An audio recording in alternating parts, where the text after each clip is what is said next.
Ibrahim Traore is building Africa's most advanced hospital in Bobo-Dioulasso. You heard that right. Not only will this be one of the largest hospitals in West Africa, but it also marks a turning point for healthcare on the continent.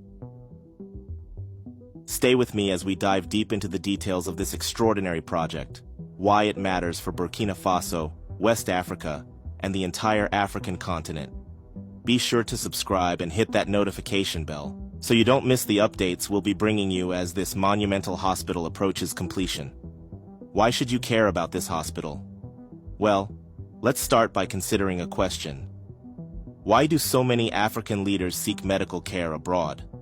From Paul Biya of Cameroon, who's been in power for over 40 years, to Nigeria's former president Muhammadu Buhari, and even the current president Bola Tinubu, African leaders have spent millions of dollars on foreign medical trips. These trips raise an important question. Why are these leaders not investing in world-class healthcare systems in their own countries? If Ibrahim Traore can lead the way with this state-of-the-art facility in Bobo-Dioulasso, why can't other African leaders follow suit? Stick with me, and let's break this down. Let's start by painting a picture of the Bobo-Dioulasso University Hospital Center, which is currently under construction. Set to be delivered in March 2025, this hospital is not just a regional healthcare center. It's a game-changer for the entire African continent. Before we continue, just a gentle reminder to like and share our videos. Also, subscribe to the channel to stay informed on the latest African economic, political, and social developments, and explore how global geopolitics impact the continent. Now let's continue. With a capacity of 500 beds and 9 functional departments including emergency services, medical technology, consultation areas, educational facilities, and even residential apartments for medical experts, it's clear that this is no ordinary hospital. The construction of this hospital, overseen by a partnership between the Burkinabe government and a Chinese construction firm, represents a massive investment of 60 billion CFA francs. What makes this hospital stand out even further is that it will feature cutting-edge medical equipment, providing a level of care that will rival hospitals not only in Africa, but across the globe. You might be asking, why is this so important? Well, this hospital could help keep millions of dollars that are currently spent on medical tourism within Africa, where it's desperately needed. For years, African elites have flown to Europe, Asia, and America for medical treatments, draining the continent of valuable resources.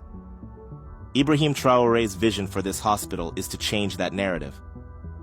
Across West Africa, there's a shortage of high-quality hospitals. Many citizens, especially in rural areas, suffer due to a lack of access to adequate healthcare facilities. When they do have access, the quality of care is often substandard, forcing those with means to seek treatment abroad.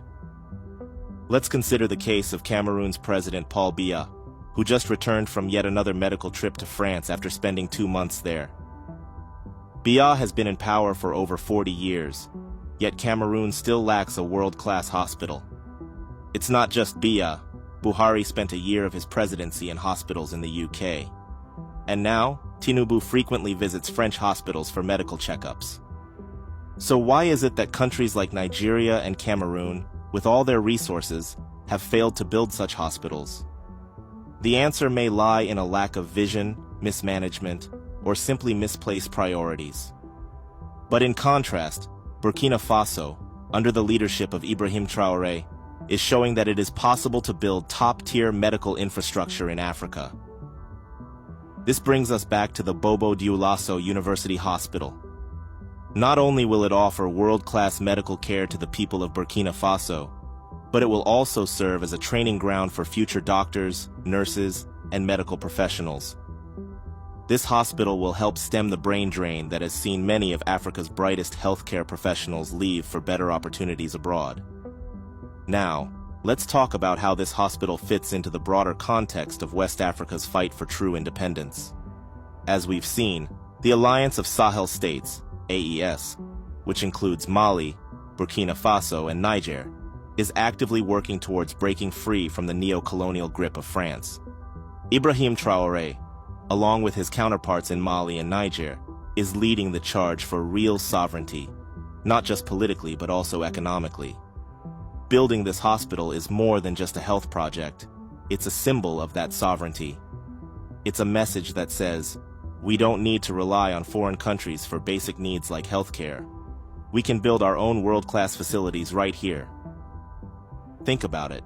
How many times have African nations been forced to beg for loans, aid, or expertise from former colonial powers?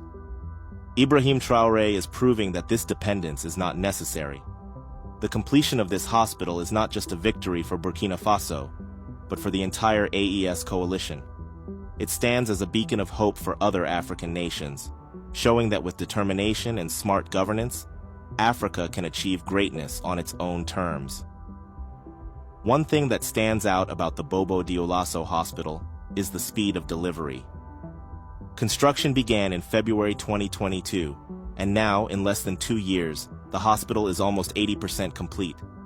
Think about that for a moment. How often do we hear of large government projects being completed on time in Africa? Sadly, too often, we see projects abandoned halfway, budget overruns, and corruption. But this hospital is different.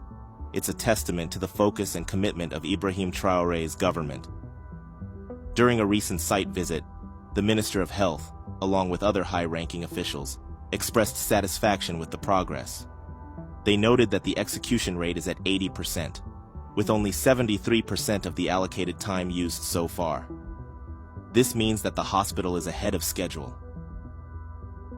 Compare this with the norm in many other African countries, where large-scale projects often drag on for years or even decades, and it becomes clear that this project is something special.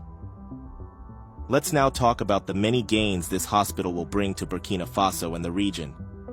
First and foremost, there are the health benefits. The hospital will provide much-needed care to thousands of people in the Upper Basins region and beyond. But it goes beyond that. It will also create jobs, both directly and indirectly. From the construction workers who have been building the hospital to the doctors, nurses, and support staff who will eventually work there, this hospital is a job creator. Then there's the training aspect. This hospital will be equipped to train future generations of healthcare professionals. Doctors, nurses, and medical technicians will no longer need to go abroad to receive world-class training. They can get it right here in Burkina Faso. There's also the economic impact. By reducing the need for Burkinabe citizens to seek medical treatment abroad, this hospital will help conserve foreign exchange. Instead of sending millions of dollars to Europe or America for medical treatments, that money will now stay within the country, helping to strengthen the economy.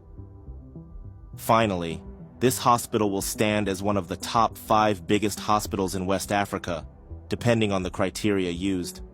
Whether it's in terms of bed capacity, facilities, or the range of services offered, the Bobo Dioulasso University Hospital will rank among the elite medical centers in the region.